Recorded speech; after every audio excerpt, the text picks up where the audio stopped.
একজন মানুষ একসময় দেশের স্বাধীনতার জন্য বন্দুক হাতে ব্রিটিশদের বিরুদ্ধে লড়েছেন। মাস্টারদা সূর্য সেনের সঙ্গে যুক্ত ছিলেন। অস্ত্রাগার অভিযানের মতো ঐতিহাসিক ঘটনার সঙ্গে তার নাম জড়িয়ে আছে। কিন্তু স্বাধীনতার পর সেই মানুষটাকেই অনেকে বলতে শুরু করল ডাকাত। তাহলে আসল সত্যিটা কি? তিনি কি ছিলেন বিপ্লবী, নাকি সত্যিই ডাকাত, নাকি ইতিহাসের পাতায় একজন মানুষকে বিচার করার গল্পটা এতটা সহজ নয়? আজ কথা বলবো জিৎ অভিনীত কেউ বলে বিপ্লবী, কেউ বলে ডাকাত নিয়ে। এটা কি জিতের ক্যারিয়ারের অন্যতম সেরা পারফরম্যান্স, নাকি এত বড় গল্পের সঙ্গে সিনেমা সুবিচার করতে পারেনি? চলুন শুরু করা যাক পুরো রিভিউ। নমস্কার বন্ধুরা, আপনারা দেখছেন সিনেপ্রেমিক। আজকের রিভিউতে থাকবে স্টোরি, ডাইরেকশন, জিতের performance, Tota Roy Chowdhury, action, music, visual presentation এবং সবশেষে এই সিনেমা আদৌ থিয়েটারে দেখার মতো কিনা। তাই ভিডিওটা শেষ পর্যন্ত দেখুন। নাকটা একটু লম্বা হবে যে। প্রথমেই গল্পের কথায় আসি। সিনেমাটি বাংলার বিপ্লবী ইতিহাসের একটি বিতর্কিত চরিত্র অনন্ত সিংহের জীবন থেকে অনুপ্রাণিত। গল্পের সবচেয়ে ইন্টারেস্টিং জায়গা হল তার জীবনের দুই আলাদা অধ্যায়। একদিকে ব্রিটিশ বিরোধী বিপ্লবী জীবন, অন্যদিকে স্বাধীনতার পর দুর্নীতি ও ব্যবস্থার বিরুদ্ধে নিজের মতো করে লড়াই। আর এখানেই ছবির টাইটেলের আসল অর্থ। কেউ বলে বিপ্লবী, কেউ বলে ডাকাত। কারো কাছে তিনি হিরো, কারো কাছে ক্রিমিনাল। কিন্তু সিনেমা দর্শককে একটা প্রশ্ন করতে বাধ্য করে, হিরো আর ভিলেনের মাঝের লাইনটা আসলে কোথায়? ফার্স্ট হাফের সবচেয়ে বড় স্ট্রেংথ হল ক্যারেক্টার এস্টাবলিশমেন্ট।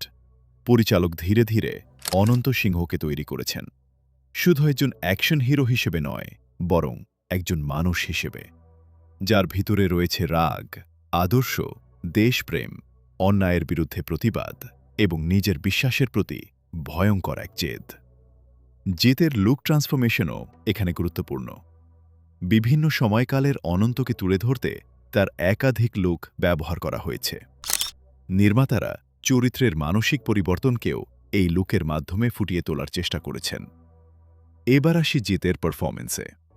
আমরা জিতকে বহুবার কমার্শিয়াল হিরো হিসেবে দেখেছি, কিন্তু এই ছবিতে তাকে সুপারস্টার জিত হিসেবে দেখলে চলবে না। এখানে তাকে দেখতে হবে অ্যাক্টর জিত হিসেবে। অনন্ত সিংহের চরিত্রে তার সবচেয়ে ভালো দিক হল তার স্ক্রিন প্রেজেন্স। চোখের expression, dialogue delivery, body language এবং বিশেষ করে বয়সের সঙ্গে ক্যারেক্টারের পরিবর্তন, এই জায়গাগুলোতে জিত নিজের স্টার ইমেজ অনেকটাই সরিয়ে চরিত্রের মধ্যে ঢোকার চেষ্টা করেছেন। পরিচালক পথিকৃৎ বসুও জানিয়েছেন, শুটিংয়ের সময় জিত মেকআপ ভ্যান থেকে বেরোনোর পর নিজেকে চরিত্র হিসেবেই ধরে রাখতেন, আর সেটা পর্দায় কিছু জায়গায় পরিষ্কার বোঝা যায়। এবার অ্যাকশন। এখানে জিতের পুরনো মাস ইমেজের একটা ছাপ অবশ্যই রয়েছে, কিন্তু অ্যাকশনকে শুধু হিরো এলিভেশন হিসেবে ব্যবহার না করে গল্পের সময়কাল এবং চরিত্রের পরিস্থিতির সঙ্গে মিলিয়ে দেখানোর চেষ্টা করা হয়েছে। বিশেষ করে বিপ্লবী সময়ের অ্যাকশন সিকোয়েন্স এবং পরবর্তী সময়ের সংঘর্ষ, দুটোর মধ্যে একটা আলাদা ফ্লেভার রয়েছে। তবে কিছু জায়গায় আরও এবং রিয়েলিস্টিক অ্যাকশন থাকলে ইম্প্যাক্ট আরও বাড়তে পারত। এবার আসি টোটা রায়চৌধুরীর কথায়। জিতের সঙ্গে টোটার প্রথম বড় কোল্যাবোরেশনগুলোর একটি হওয়ায় এই পেয়ারিং নিয়ে আগে থেকেই কিউরিওসিটি ছিল। আর আমার মতে এই কাস্টিংয়ের সবচেয়ে বড় সুবিধা হল টোটা, কারণ জিত যখন স্ক্রিনে স্টার পাওয়ার নিয়ে আসছেন, টোটা তখন তার অভিনয় দিয়ে সিনকে ব্যালেন্স করছেন।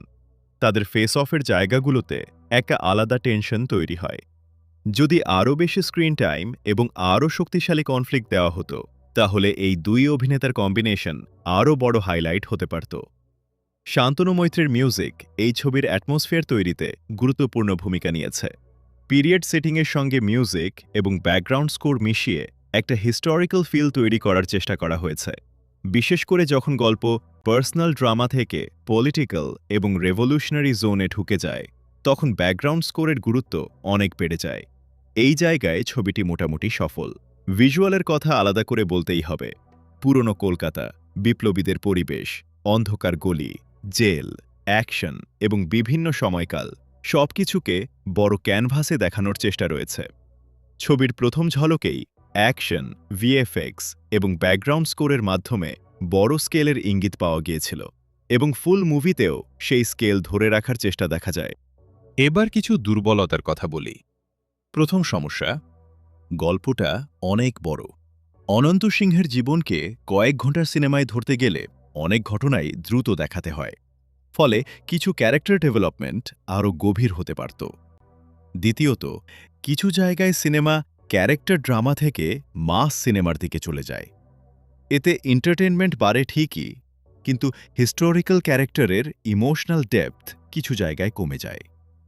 আর তৃতীয়ত, যে প্রশ্নটা সিনেমা শুরুতে তৈরি করে, বিপ্লবী নাকি ডাকাত, সেই মরাল কনফ্লিক্টটা আরও বেশি সময় ধরে এক্সপ্লোর করা গেলে ছবির ইম্প্যাক্ট আরও গভীর হতে পারত।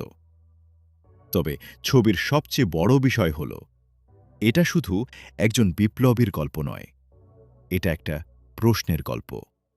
স্বাধীনতা পাওয়ার পরে সেই স্বাধীনতার স্বপ্ন যদি পূরণ না হয়, তখন একজন বিপ্লবী কি করবে? ব্যবস্থা যদি বদলায় না, অন্যায় যদি থেকে যায়, তাহলে নিজের আদর্শের জন্য একজন মানুষ কতদূর যেতে পারে? এই প্রশ্নটাই সিনেমার আসল হার্ট। সবকিছু মিলিয়ে কেউ বলে বিপ্লবী, কেউ বলে ডাকাত, নিখুঁত সিনেমা নয়। কিছু জায়গায় আরও গভীরতা দরকার ছিল, কিছু ক্যারেক্টার আরও ভালোভাবে লেখা যেত। কিন্তু ছবির কনসেপ্ট, জিতের commitment, period setting, historical background এবং বিপ্লবী বনাম অপরাধী এই মরাল কনফ্লিক্ট সব মিলিয়ে ছবিটা একটি ইন্টারেস্টিং এক্সপিরিয়েন্স তৈরি করে। আর জিতের জন্য আমি বলবো, এটা শুধু আরেকটা মাস মুভি নয়, এটা তার স্টার ইমেজের বাইরে গিয়ে অন্য ধরনের চরিত্র করার একটা গুরুত্বপূর্ণ চেষ্টা। তাহলে আপনার কাছে অনন্ত সিংহ কে? বিপ্লবী নাকি ডাকাত, নাকি দুটো পরিচয়ের মাঝখানে আটকে থাকা একজন মানুষ?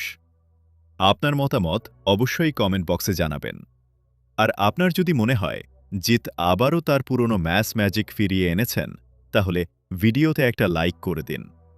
আর এমন বেঙ্গলি সিনেমা রিভিউয়ের জন্য সাবস্ক্রাইব করুন সিনেপ্রেমিক। আমি আবার ফিরে আসব নতুন সিনেমার নতুন রিভিউ নিয়ে।